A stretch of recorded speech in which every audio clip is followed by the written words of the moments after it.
चलो बच्चों, आज पढ़ते हैं कक्षा 10 में बहुपद के शून्यक मान।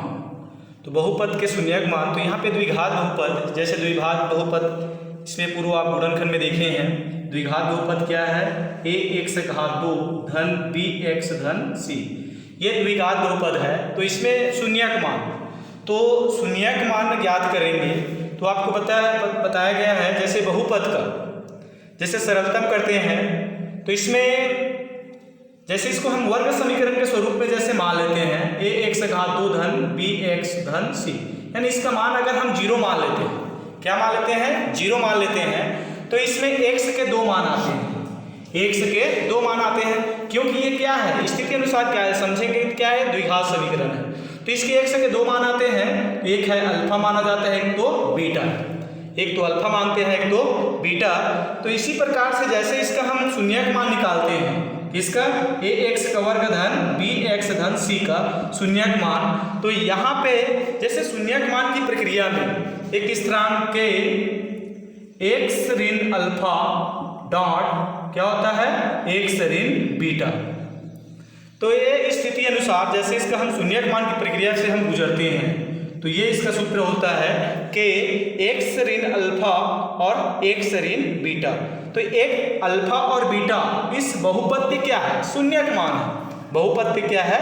शून्यक मान है। तो इसी प्रकार इस सूत्र का प्रयोग के माध्यम से जैसे हम प्रश्नावली हल करते हैं, तो प्रश्नावली जैसे देखते हैं, तो प्रश्नावली में इसके संबंध से कुछ प्रश्न है जिसमें इसमें स्थिति अनुसार इसका हल आपको देना है। जैसे प्रश्नावली में प्रश्न है, नीचे ax का वर्ग धन bx धन c के रूप के कुछ द्विघाती बहुपद के शून्यक दिए गए हैं, तब बहुपदों के गुणनखंड लिखिए।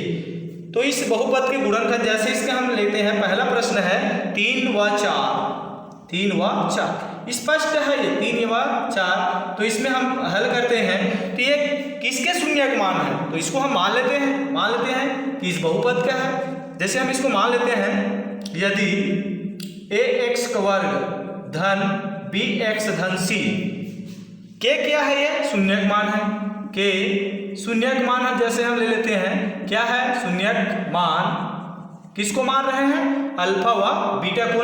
किसको मान रहे हैं? अल्फा व बीटा। अल्फा व क्या है? बीटा को मानते हैं, अल्फा व बीटा। तब इस स्थिति अनुसार क्या होगा?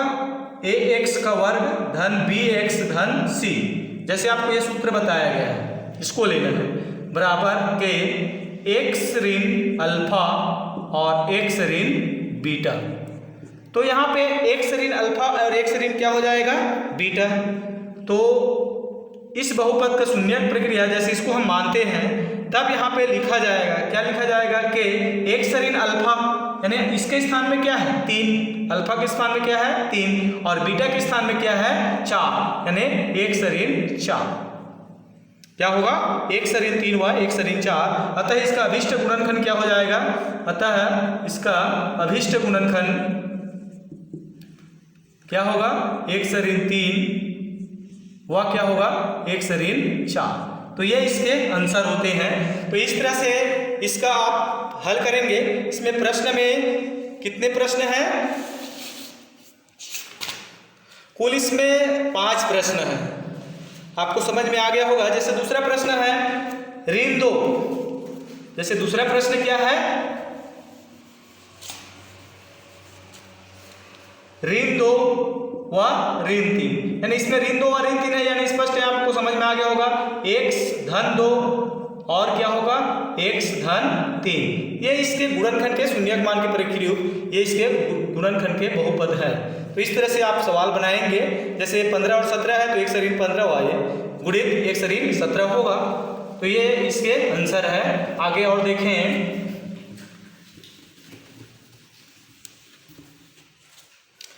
इसमें अब आगे देखें, इसमें जो बहुपद हैं उसके मूलों का योगफल एवं मूलों का गुणनफल। जैसे हम जानते हैं मूलों का योगफल व गुणनफल, तो इसमें हमें प्रश्न में आपको क्या है? शून्यकों का योगफल एवं शून्यकों का गुणनफल। शून्यकों का योगफल व शून्यकों का गुणनफल। तो इसमें जो बहुपद है, बहुपद के मानक स्वरूप क्या है, x द्विघात का ax घात bx धन c। तो इसमें हम देखेंगे शून्यकों का योगफल, शून्यकों का क्या देखेंगे, योगफल। तो शून्यकों का योगफल क्या है, तो यहाँ पे देखेंगे शून्यकों का योगफल यानी स्पष्ट है अल्फा धन बीटा बराबर, अल्फा धन बीटा बराबर ऋण b बटा a व गुणनफल बराबर c बटा a। ऋण b बटा a वह क्या है, c बटा a। तो ऋण b बटा a, तो ऋण b यानी किसका गुणांक है, x का गुणांक है, x का गुणांक किसका है, x का गुणांक। और a क्या है, यहाँ पे a क्या है, x घात 2 का गुणांक है, x घात 2 का गुणांक। अब इसके पश्चात फिर क्या है, c। तो c कौन सा ये स्थिति है, अचर है, क्या है, अचर। ये जो c है ये क्या है, अचर पद है, अचर पद। और a क्या है, आपको पता है कि ये x घात 2 का गुणांक है। तो इस तरह से इसमें हम देखें शून्यकों का योगफल, क्या, शून्यकों का योगफल बराबर अल्फा धन बीटा जैसे लेते हैं तो ये आपको क्या हो जाएगा, x का गुणांक बटा x घात 2 का गुणांक, जिसमें स्पष्ट है ऋण b बटा a और गुणनफल में क्या आ जाएगा, c बटा a। तो इस सूत्र का प्रयोग करके आपको अगला प्रश्नावली जैसे आप सरल करेंगे, तो प्रश्नावली में कुछ प्रश्न है। जैसे देखें पहला प्रश्न क्या है, x घात 2 धन 10x धन 24। अब इसमें हमें निकालना क्या है, शून्यकों का योगफल एवं शून्यकों का गुणनफल।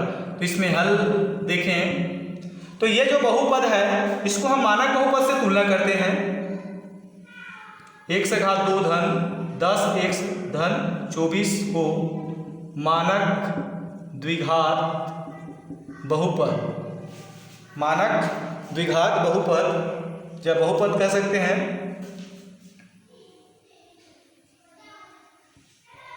किससे तुलना कर रहे हैं, x घात धन bx धन c से करते हैं। तो तुलना करने पर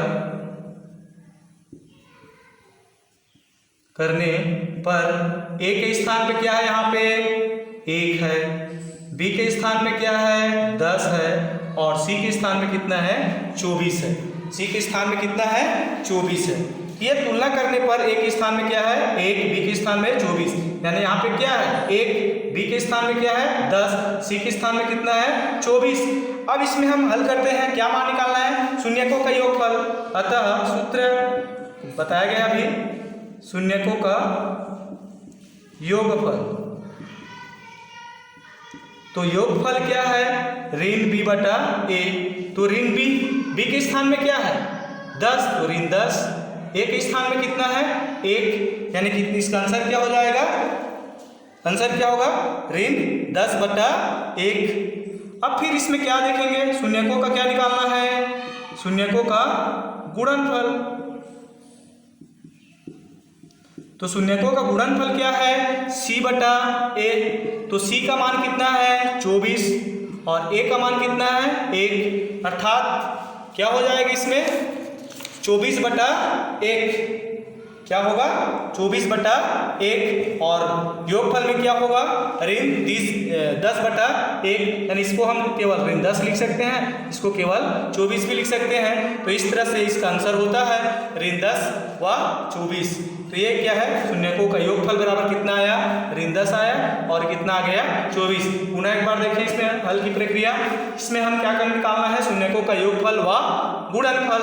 तो इस जो मान इसको हम क्या करेंगे, द्विघात बहुपद है, इससे हम क्या किए तुलना किए। तो a बराबर कितना आया 1, b बराबर 10 और c बराबर 24। तो इसका फिर हम डायरेक्ट किस में हल करेंगे, जो सूत्र दिया गया है आपको बताया गया है, शून्यकों का योगफल का सूत्र क्या है ऋण b बटा a, शून्यकों का गुणनफल का सूत्र क्या है c बटा a। तो ऋण b बटा a यानी ऋण b के मान कितने हैं, b का मान कितना है 10 है, तो ऋण है तो ऋण 10 बटा 1 यानी 10 होगा वह फिर शून्यकों का गुणनफल के क्या है c बटा 1, तो c का मान कितना है 24, तो 24 बटा 1 अर्थात क्या होगा 24। तो इस तरह से इसका आंसर लाना है और ऐसे ही आप क्या है सवाल बनाएंगे। इसमें कुल 5 प्रश्न हैं, कठिन नहीं है, सभी सरल है, तो इस तरह से इसको आप हल कर सकते हैं। तो ये आपका फिर प्रश्नावली 4 क्लियर हो जाता है। प्रश्नावली 4 अगर इसमें कुछ कठिनाई होगा तो आप पूछ सकते हैं। तो ये फिर आपका अध्याय 1 पूर्ण हो जाता है। अगला वीडियो फिर हम जैसे आप कुछ कठिन क्वेश्चन कुछ पूछना चाहेंगे तो पूछेंगे तो उसको बताया जाएगा, अन्यथा फिर आगे हम बढ़ेंगे। अगला फिर अध्याय है 2 चरों के रैखिक समीकरण, तो अगला नेक्स्ट वीडियो में फिर आपको ये बताया जाएगा। धन्यवाद।